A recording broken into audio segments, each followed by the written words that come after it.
మా అన్నయ్య గురించి చెడుగా ఇంకొక మాట మాట్లాడినా నీకు ఇంట్లో స్థానం ఉండదని గుర్తుంచుకో. మన ఆస్తి కాల్ చేయడానికి వీడేస్తున్న పథకాలు ఏమిటో తెలియక మీరందరూ నన్నే తిడుతున్నారు. ఓకే, ఈ ఇంట్లో నాకు స్థానం లేదని తెలిసిన తర్వాత నేను మాత్రం ఎందుకు కూరుకోవాలి? నా వాట నాకు పారేయండి. నీకు రావాల్సిన బాట నాన్న ఉండగానే పంచుకుని నీ వ్యసనాల కోసం తగలెట్టుకున్నావు. నువ్వు చెడ్డవాడివైనా తమ్ముడిని ఇంట్లో ఉండనిచ్చాను. ఇన్నాళ్లు నిన్ను పోషించాను. ఈ ఆస్తి నాది. నా తరువాత నా 2 బిడ్డలకు చెందుతుందే గాని ఇందులో ఒక నయా పైసా కూడా నీకు రాదు. రాదు అనగానే సరిపోదక్క. మిమ్మల్ని అందరినీ 33 కోట్లు తిప్పైనా సరే నా వాటా నేను దక్కించుకోకపోతే నా పేరు గోపాలకృష్ణే కాదు. మావయ్య, ఎవడరా నీకు మావయ్య? మా అక్కకు నాకు కలహం తెచ్చింది నువ్వు. మా ఆస్తిని బతికుండగా మీ బాబు అనుభవించాడు, ఇప్పుడు నువ్వు అనుభవిస్తావు. అసలు మా ఆస్తి కలవకపోతే నువ్వు మీ బాబు అడుక్కుతునేవాడు. ఎంతసేపు ఎంత నీచంగా మాట్లాడినా మా అమ్మకు తమ్ముడు అని సహించాను. ఇంకొక క్షణం నువ్వు ఇక్కడ ఉండడానికి వీల్లేదు. గెట్ అవుట్ అవుతాను రా. కానీ ఏదో ఒక రోజు నిన్ను ఇంటి నుంచి గంట వేసే రోజు వస్తుందని మాత్రం గుర్తుంచుకో. ఆ రోజు వస్తేనే వీళ్ళు లోకంలో గుర్తుంచుకో.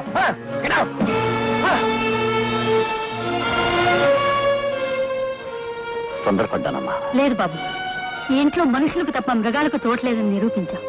చాలా మంచి పని చేశావు. పద బాబు, రామ్మా. దండాలు. నువ్వు దండాలు పెట్టినప్పుడల్లా నా గుండె దడగా ఉంటుందయ్యా. ఏమిటి పొద్దున్నే బయలుదేరావు? చాలా కష్టంగా ఉంది, అడ్వాన్స్ ఇప్పించండి బాబు. ఎన్నిసార్లు అయ్యా నీకు అడ్వాన్స్ ఇప్పించడం? ఇదిగో, లక్ష్మిని గౌరవించడం తెలియాలయ్యా. మా మామగారు నాకు పెళ్లినాడు పెట్టిన ఒకే ఒక చొక్కా, పంచ, టవల్ ఇవే ఉతుక్కుంటాను, ఇవే దొడుక్కుంటాను, మార్చను.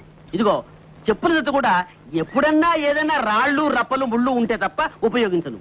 పొదుపంటే నన్ను చూసి నేర్చుకోవాలయ్యా. చాలా కష్టంగా ఉంది. 10 మంది పిల్లలు బాబు. 10 మంది పిల్లలా? నీకు వేరే పని లేదా? ఎందుకన్నావయ్యా? 10 ఏళ్ళు అయింది కదా, ఇంతవరకు ఒక్కళ్ళనన్నా కన్నానా? ఎందుకయ్యా భూమికి భారం? పొరపాటైంది, ఈసారి క్షమించి ఏదైనా సాయం చేయండి బాబు. అయ్యా అదేదో నాకు తెలియదు, మీరు వెళ్ళి అయ్యగారు అడుగు. బాబాయ్ తెలియదయ్యా, నీకు దండం పెడతాను. నన్ను వదిలే. బాబు నమస్కారం బాబు గారు. దండాలు బాబు. నమస్కారం బాబు గారు. బాబు గారు, ఇతను అడ్వాన్సో అని మన ప్రాణాలు తీస్తున్నాడండి. శివయ్య, నాకంతా తెలుసు. అతను డబ్బులు ఇచ్చి పంపించు. అయ్యా, మీరు నా మాట కొంచెం విని. శివయ్య, నీ పిసులు పెడుతున్నా నా దగ్గర చెప్పినట్టు చెయ్యి. చిత్తం బాబు, 10 కాలాల పాటు చల్లగా ఉండండి బాబు. నేను ఎప్పుడు చల్లగానే ఉంటాను. నువ్వు నీ భార్య పిల్ల క్షేమంగా ఉంటే నాకు అంతే చాలు. వస్తాను. ఈ మహానుభావుణ్ణి ఆ మహాలక్ష్మే కాపాడాలి. రామయ్యా, చూస్తున్నాను. పని చేయాలి, శ్రద్ధగా పని చేయాలి.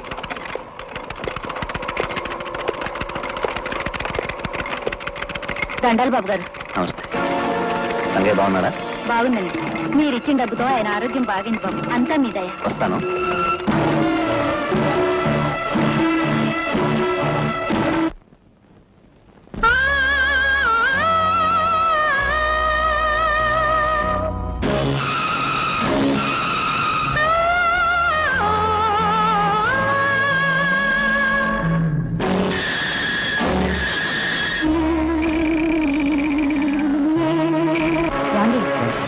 ఏమిటండి, ఇక్కడికి ఎందుకు వచ్చారు? ఎవరో పాట పాడుతున్నట్టు అనిపిస్తే ఇలా వచ్చాను. అబ్బే, అదేం లేదు, రండి వెళదాం.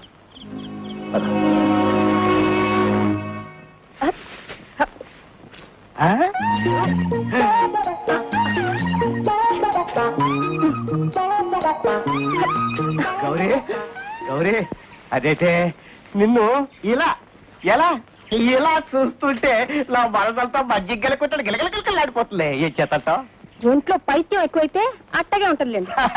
కరెక్ట్ గా చెప్పావే. అంచేతే ఇవాళ నీ పైత్యం నా పైత్యం వదిలిపోవటానికి నీ చేత రూపాయి బిళ్ళ ఎగరైతే ప్రోగ్రామ్ పెట్టేసుకున్నా. ఎగరై అదేదో నువ్వే ఎగరేసుకో.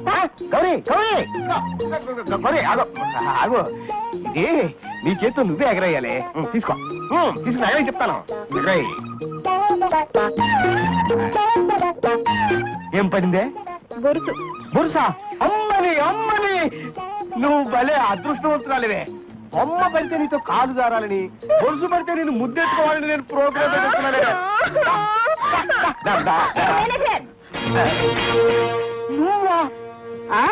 నేనే. నేను కూడా ఇవాళ నీతో ప్రోగ్రాం పెట్టుకున్నాను మేనేజర్. మళ్ళీ పెట్టుకున్నావా? లక్ష్మి, ఏమిటలా కొయ్యబారిపోయావు? రూపాయి నీ చేత ఎగరించబట్టావా? మీ ఆవిడతో ఈ సంగతి చెప్పమంటావా? ఏదైనా ఒక ప్రోగ్రాం నువ్వే పెట్టుకో. వద్దు లక్ష్మి, మా ఆవిడికి చెప్పద్దు. దానికి తెలిసిందంటే నా పని డబుల్ ప్రోగ్రామ్ అయిపోతుంది. భరించలేను.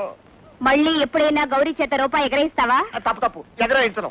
మళ్ళీ ఏ ఆడదానితో అయినా ప్రోగ్రాం పెట్టుకుంటావా? చీచి మా ఆవిడతో కూడా పెట్టుకోను. నన్ను క్షమించు విజయ్, నా తప్పుని తెలుసుకున్నాను. నాకు బుద్ధి వచ్చింది. నీకు బుద్ధి రావడమా? మసిబొగ్గు తెల్లబడడం, నువ్వు బాగుపడడం ఒకటే. నీలాంటి నీచుడు ఇక్కడ ఉండటానికి వీల్లేదు. పో బయటికి.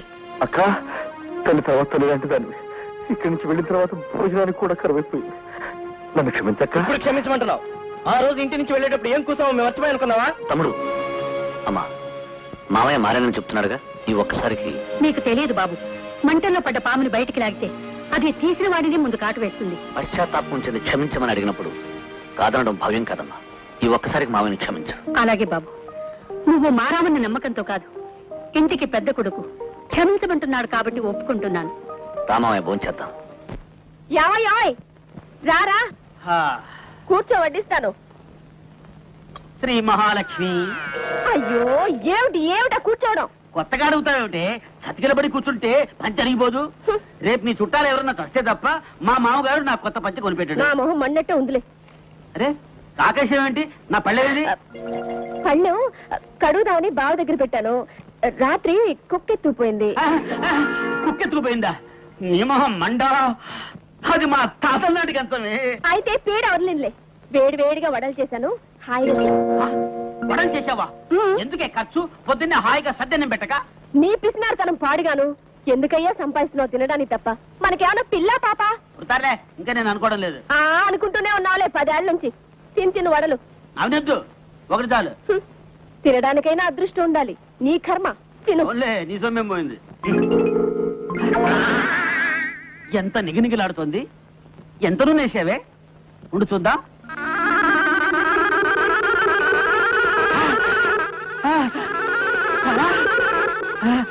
ఒక్క వడకు 4 వీషలు. ఇలా కూర్చో. ఎలాగూ సాయంకాలం నూనె రాసుకుంటావు కదా, ఖర్చు తగ్గుతుంది. ఇది రాసుకో. నాకే అంత కర్మ పట్టలేదు, నువ్వే రాసుకో. ఎక్కడ రాసుకోను? నీ నెత్తికి, నీ మొహానికి రాసుకుంటానే. నా బాధ్యతం, నా లక్ష్మి, నా సంపాదన. ఊరికి పారేస్తానా? సస్తే పారేను.